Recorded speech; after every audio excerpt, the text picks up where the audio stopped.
everyone, welcome to my channel. My name is Paris and I'm the author of the Magi Trilogy and co-author of Theater of Memories.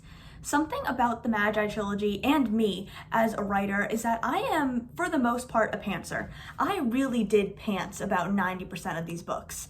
Now, obviously, from the beginning, I knew it was going to be a trilogy. I knew we were starting here, we were going to be there. I knew certain things that happened along the way. I knew certain aspects of character development. Like I knew, for example, there's a lot of character development in one of the characters. I can't say their name for spoiler reasons, in Beldestein, but I knew pretty much like every detail of that from the beginning. So I wouldn't say it was 100% pantsed, but it was about 90% pantsed.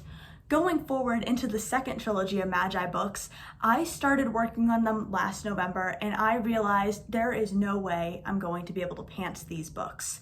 And as a pantser, I wouldn't say I was scared of outlining, but as a full-blown plotter, I don't think I'll ever quite get there, but I would definitely say I have reached the Planster stage and probably leaning a bit closer to plotter. But at the same time, I'm also 100% not against completely winging something.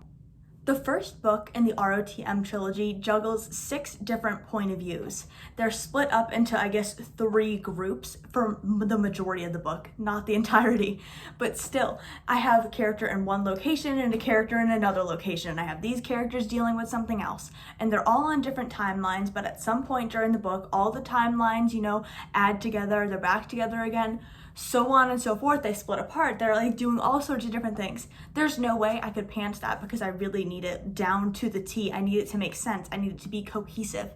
So I started outlining. And for me, this was a big deal. It was kind of scary at first.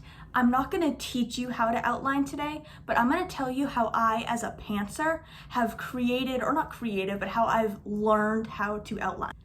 Pen to paper outlines. Let me tell you, they are a lifesaver. I don't know what it is about it, but when I have a physical pen in my hand and I'm handwriting the outline, the character introductions, etc., I have found that so much easier and different than when I outline on a computer. So if you are a pantser and you are overwhelmed by, I don't even know what it is that's overwhelming about an outline. I think it really comes down to how your brain works. I just have so many ideas flowing through my brains. The words they kind of come off of the ideas.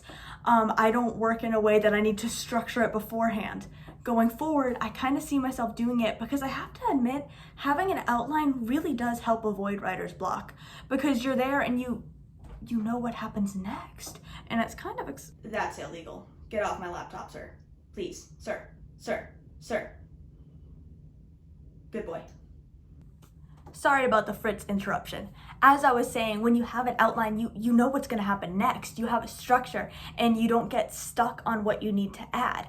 So, as a pantser, when you're completely winging things, you sometimes you're going to hit a part where you're like, I don't know what happens next. And you're just kind of there, and you're waiting. And when you have your outline, when you're acting more as a plantser, because I would not call myself a full-blown plotter because my outlines aren't rigid enough for that, but when you're in the planter stage, you have the ability to wing something if you want to, but you also have a bit of a structure so you know what's happening next or what's supposed to happen next. Obviously, when you're working on a book, you kind of need to know your character cast first. That's regardless of if you're a plotter, a pantser, or a plantser. However, I have found that when I physically, pen to paper write down my characters, their names, their looks, their age, basic stuff about them, also their motivations, how they're going to go from, point A to point B in character development, I have found that physically writing that first is a really good gateway into the outline because it kind of eases you into it and you start getting used to the idea of writing things down like that. So if you're a pantser and you're doing an outline for the first time, I'd recommend starting there. Start with your character's motivations, and then if there's any sort of details you need to know. For example, say okay, I know some big event needs to happen and I know that we need to get to X point beforehand. Maybe scribble little notes like that down. Outlines don't need to be messy.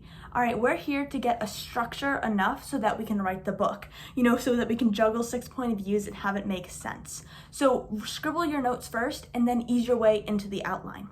An important thing to remember is your outline is not set in stone. You are welcome to change things. There may be a point where you decide that you don't like a scene in the outline, or it just doesn't work anymore, or maybe when you start actually writing it and adding it to the book in your first draft, it just doesn't click right.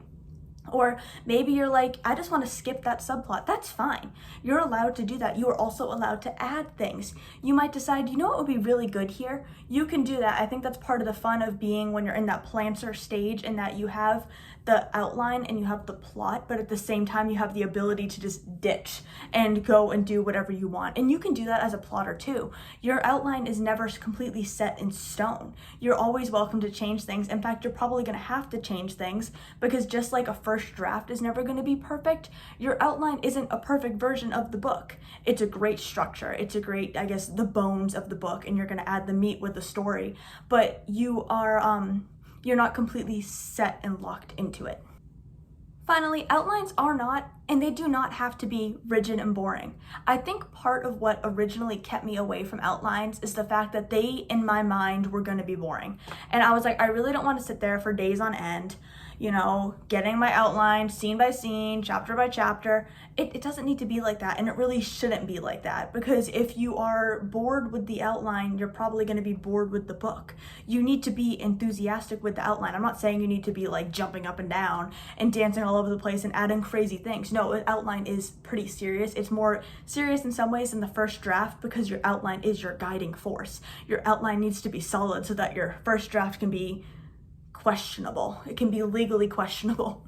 But what I'm saying here is you don't want to be dreading your outline. You don't want to be bored with it. You don't need to be super structured, like, all right, this is a super serious thing. This is pretty much like perfection right here. It has to be. No, it can be fun. I have lines in my outline that are like, he reacts to this like, bruh. And obviously my characters aren't saying bruh in the book. That's not a word in the Magi, in the Magi world. But I have that in my outline. Or, he should probably be angry about this, so add that in. I have little random things like that. I also, when I'm getting to a scene that has a lot of intense stuff in it and I'm outlining it, I still get that thrill. That writing thrill when you're writing something super high tense and you have the emotions in you and you're excited and you're like, oh my gosh, this is amazing. I get that way with outlines too. Outlines don't need to be rigid and boring. If what's keeping you away from outlines is the thought that they are boring and serious and rigid and they're just like, they're not fun, don't let that stop you. However, I don't want to close without mentioning too that outlines are a serious aspect of the book. So is the entire writing process. Draft 1, draft 2, draft 3, editing, beta reading, the actual publishing process. It is, if you are intending to publish your book, it is serious all the way through, but you're allowed to have fun with it. So let your outline be fun, whilst also keeping in mind that, this is the outline for my book. I need this to be serious so that I can add stuff and be a little crazy later. Because if you have that baseline structure that this is solid and this is strong, when you branch off and you add a little thing and then you get back onto it, it's going to keep you on track, it's going to keep you online, and it's going to make your first draft better than it would have been without any sort of structure. Because I have found that as I am writing first drafts based off of outlines, they make more sense. There's less plot holes in them. Are they perfect? No, they're not perfect. I'm currently in the process of, I have a prequel coming for the Magi trilogy as well. I'm currently in the process of re-outlining that and rewriting it as we speak. It's not perfect even though it came off of an outline, and it's not going to be. But I think it's stronger than it would have been if I had no idea and guideline about where I was going. Did I convince you that outlines aren't scary? I hope I did. I'm not here to tell you that you absolutely have to have an outline or that you absolutely do not have to have an outline. I am kind of just neutral on that. I would say it depends project by project. I think a lot of writing rules depend project by project. I don't know how other writers feel about that. I know plotters really think that you need an outline. I know pantsers really think, who cares about an outline?